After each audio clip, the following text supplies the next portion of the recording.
why it was released. Yeah, it does seem a bit weird though. But if you think about it, actually, it's not the first time I did it, because the original DS wasn't that great. I mean, of course it was pretty cool because it was the DS, you know, you had the touchscreen and everything, and, you know, better graphics than the GBA, but of course it got better with the DS Lite, so they're probably doing the same thing here when they release the DSi, and then of course they're going to release the bigger, more clearer, you know, more beefier, with better, like, you know, capacity, sorry, with better features on it and everything, which is the DSXL, the DSi XL. Well, yeah, of course, but like, yeah, I guess that's true, indeed. Well, I actually still use my original DS because I prefer the way it feels in my hands to the DS Lite. You like how it and feels? the fact that my DS Lite is broken, but yeah. Yeah, mine broke. It's not washable. Yeah, it's just, I like chunky. You like it chunky? Is it the hinge? Sorry?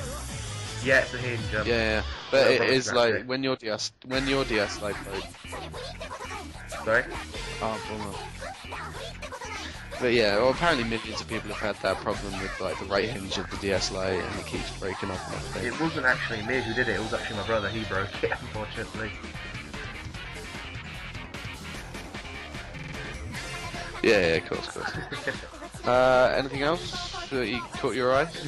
No, not really. Apart from Dream Theater's adding even more mecha to World of War 3, which you said sounds pretty interesting. Yeah, you told me about that, and that made me really excited. I love God of War, and I obviously love Dream Theater. Yeah, it's your favourite band, right? Yeah, still is. I mean, after 4 years of not changing my mind amazingly. You always change mine, but yeah. Apparently God of War is going to get some Dream Theater, which I'm excited because obviously I like Dream Theater as well.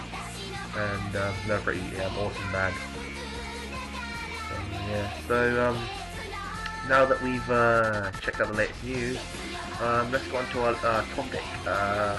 We're going to discuss about the evolution of gaming.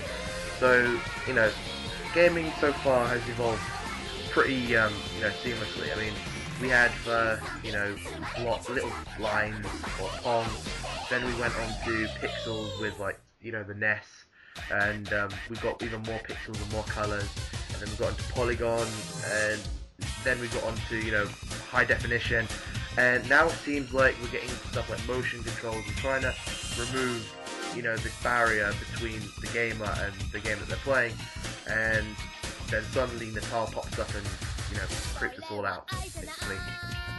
Yeah. I mean, Natal genuinely scares me. It really does. It's like it came out of nowhere. I can't see the evolution of the technology to lead us to that point. It just kind of happened. Yeah. And it's incredible. It I mean, if it's true, as Yeah. you say, Project Milo. I don't know. It might.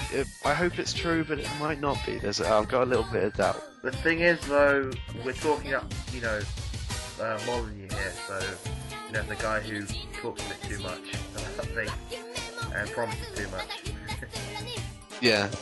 So, yeah. It is like creepy how much he's into gaming and games design and stuff. But then again, he did give us Fable 2, which, you know, he needs to be praised for. Well, I love Fable 2. He is pretty, he's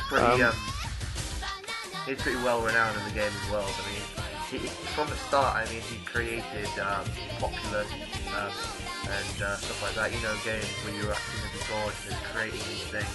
Then you had Theme Park World, stuff like Black and White. And he always was interested in making the player feel like they were in control. So maybe this evolution is kind of from that. Basically, trying to make the player feel that they're, you know, their behaviour is actually having influence on the game as a whole, as opposed to, you know, them just moving a character around. Well, I mean, it really excites me. I can't wait for the next generation of gaming. Mm-hmm. I mean, despite a few of my theories, I think it'll probably, like, the next PlayStation or Xbox console will be at least $1,000. I think that's, like, not unreasonable. Yeah, that's gonna But, suck. I mean, I just can't wait. I reckon...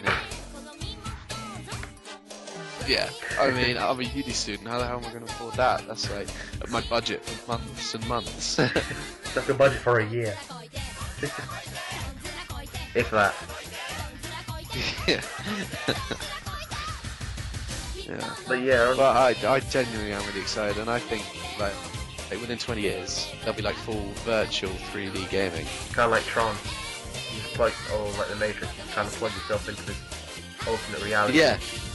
Although, if that were to happen, classic games like, you know, Mario and Zelda and stuff like that, and games, you know, wouldn't they kind of be phased out? Because you can't, or like Super Smash Bros., you kind of need a controller to do that. I mean, yeah, it'd be kind of nice for you to yourself to run around in Mushroom Kingdom or fight against, you know, Pikachu or whatever, but those kind of games, I don't think many gamers would be very pleased if they adapted in that way.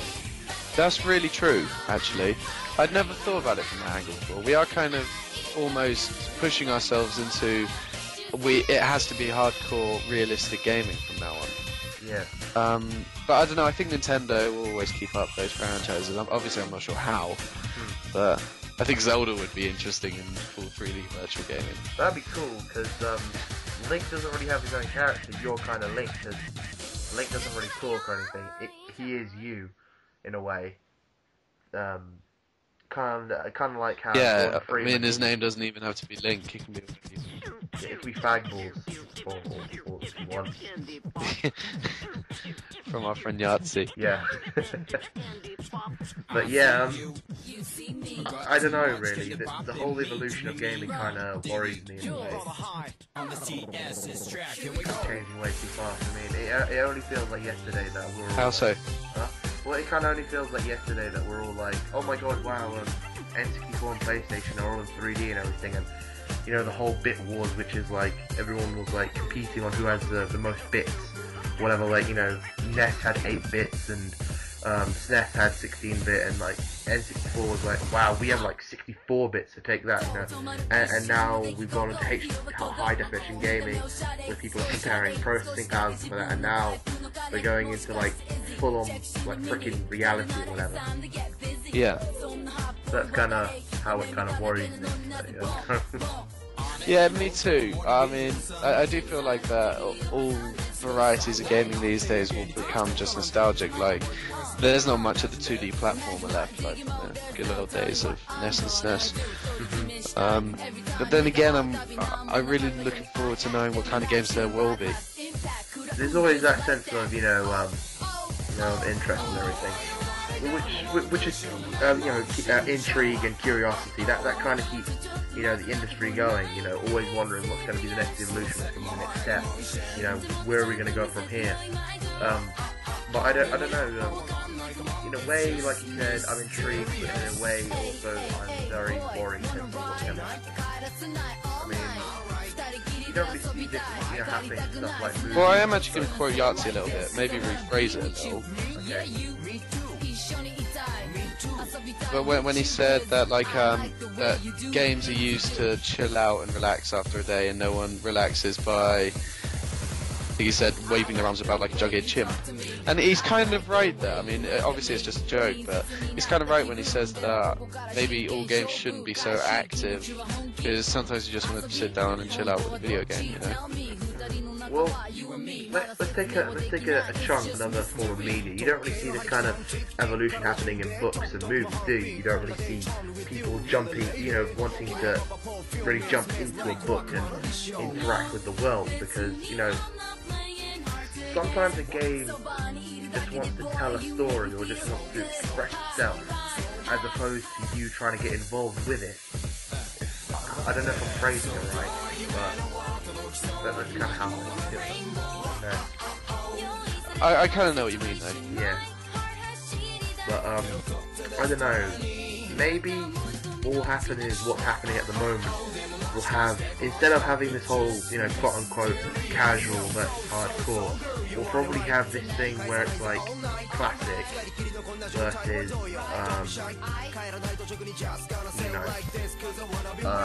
what's kind of like classic versus this whole new experience, basically. Yeah. But, like, it's difficult to tell at this stage, obviously. Alright, since we've run out of stuff to talk about related to games, we decided to talk about anime, since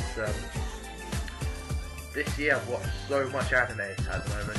And I know how much you like anime as well. Yeah, I'm a fan. What? I know this is pretty difficult. What are your top 5 anime? If you could list 5. I can name you my favourites. Alright, just name me I'm your not sure. In no particular order, really. Yeah. Full Metal Alchemist. Awesome. Although I'm not too sure about Brotherhood yet. The spin-off series has just come out. Oh. Cowboy Bebop.